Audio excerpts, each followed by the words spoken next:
Well, one of the most critical things about making a bandsaw cut the way it's supposed to is having good sharp blades. A lot of people use sharpening services, but the problem with that is you really tend to push a blade as far as you can before you want to take it off and put on a sharp one. And the other thing is, when you do take them off to be sharpened, you need to accumulate enough blades to make it worth taking to the sharpening service. And then you have to wait maybe a week to get them back. If you have a sharpening system and put it in your own hands as far as keeping the blades sharp, you can get the technique down to where you do it perfectly every time, have professional results, and you've always got blades ready to go. So we're going to talk about the Norwood blade sharpening system and how it can give you the types of blades that will give you professional cuts and serve you well on the sawmill. So let's take a look at what it's going to take, first of all, to set up the sharpener, then to set the blades up for sharpening, and then finally the actual sharpening of the blade itself. So you only need a few basic tools to set up the sharpening system. You need a set of Allen wrenches, and there are some tools that come with it for putting the stone on. And when it arrives, the stone is not mounted in the sharpener, so that's the first thing that you're going to have to do. So we'll start with that. Okay, so take off the cover shield.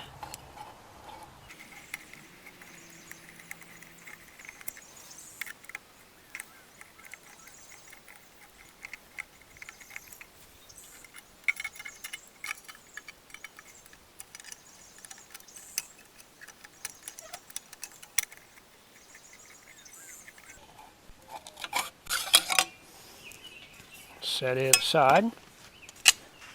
The system comes with a Norton sharpening wheel and a couple of handy dandy wrenches here, so we'll take off the retaining nut, and one of the wrenches goes on the back side to hold the motor shaft, and it's easiest to put that on before you mount the wheel. Then the wheel goes on, and then the nut. And it is conventional right-hand thread.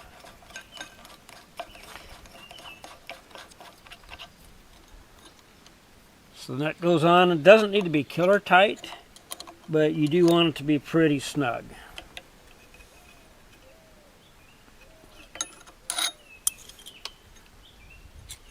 So that's in place. Shield goes back on the way it came off. Allen bolts go back in place. I'll replace that missing one later, next time I run down to the hardware store.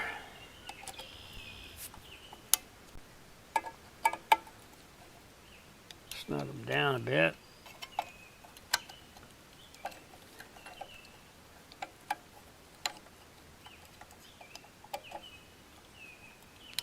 There. Now that's all there is to it. Next step is to put on the blade holder, and that's a pretty straightforward device.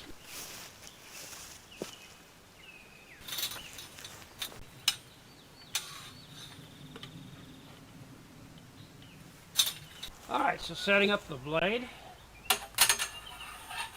Simply rides on those three arms. Slides in place, and it needs to be flat. And I have it going on the inside, on the left and on the far side, and then I have it going on the outside of the roller, and that seems to work pretty consistently and keeps it moving and holds it even. You want to avoid any kind of tendency for it to rock or lift out of that holder. So right now I've got the wheel so it just stays up all the time, and you can see as you turn the wheel, it follows it around, drops down, and advances to the next tooth. This uses a 12-volt system, which makes it easy to use out in the field if you need to. You can run it right off the Sawmill's battery, your truck battery. I like to use a deep cycle battery that I also use for my winch and other devices. Or you could even use it straight off of a battery charger if you needed to. You do want to watch your polarity. In fact, I've painted the battery orange on the positive side so I don't get it backwards. If you do, the motor will run backwards and it'll throw sparks towards you instead of away from you, for one thing, and the other thing is it's going to tend to try to loosen the sharpening wheel, and that can come off if it's running backwards. So good idea to double check and make sure your polarity is straight. Now let's see if we can put an edge on this blade.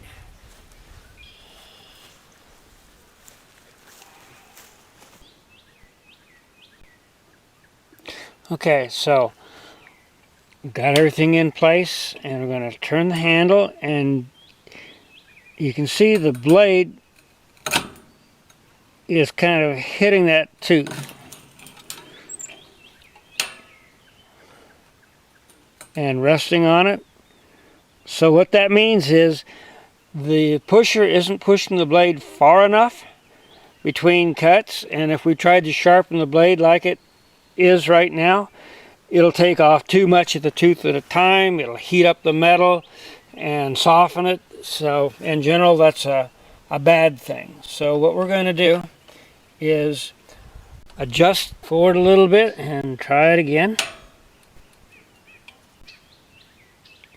And you can see now it's not even touching, which isn't bad. We need to, it's pushing it a little too far, so we're going to back it off a bit. And you got to just barely hear it scritch a little.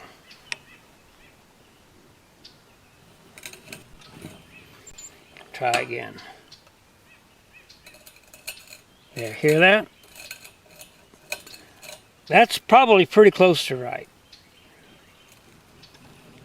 Then the next thing to do is to set the gullet, and it's a pretty similar process.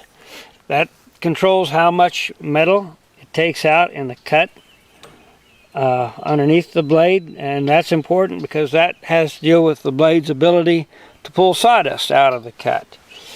So turning this in takes less of a cut. Turning it outwards or counterclockwise as you look down lets it drop down a little bit further, and it's very similar. You're going to kind of listen to it scritch a little bit if it's right. Up, down. That might be a bit much, so we're going to lift it just a bit. Try again. A little bit of scritch as it sharpens the blade. That's a pretty good place to start. What we're going to do is try it there and then adjust it until it just barely throws out a good shower of sparks. So the main thing too is that you want to have safety gloves on and safety glasses, because it can throw sparks and small pieces of metal which could run into your face. So we're going to turn it on. And let's see how it's going here. So we're not doing anything. So the first thing we're going to do is to back off the feed so it doesn't push it quite as far. The first one won't have any effect. The next one, this is the one we're looking for. Just a bit. And that's really all the cutting we're looking for.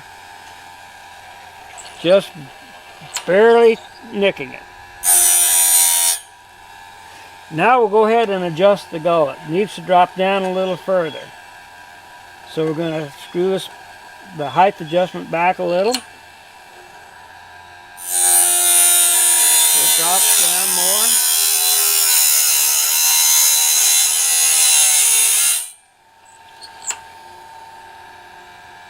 That might be a little more than what we'd like. I'm going to raise it up just a bit. So it just maintains that profile. So two distinct sounds that you're listening for, two types of cuts. One is on the face of the tooth, just a little bit of a scritch, and then the other is the gullet.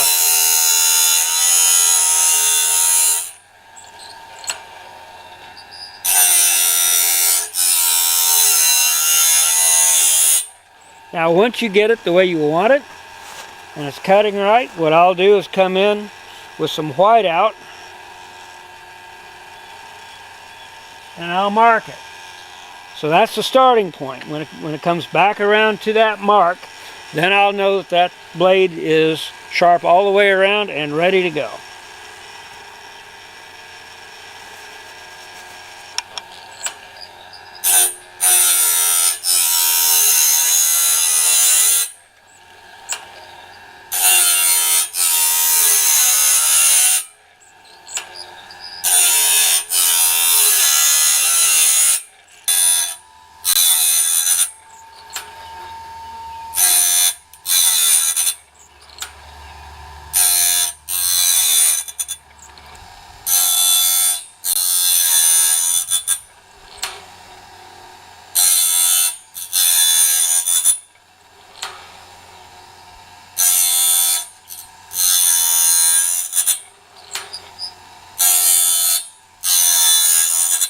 Oh, and one thing I've learned to do is to use colored wire. This comes actually from telephone cable.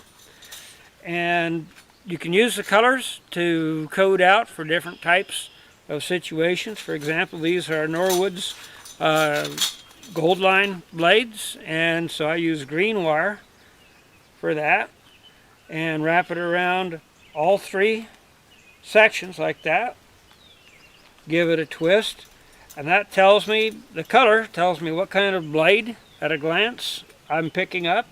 And the fact that it's wrapped around all three, holding it together, tells me it's a sharp blade.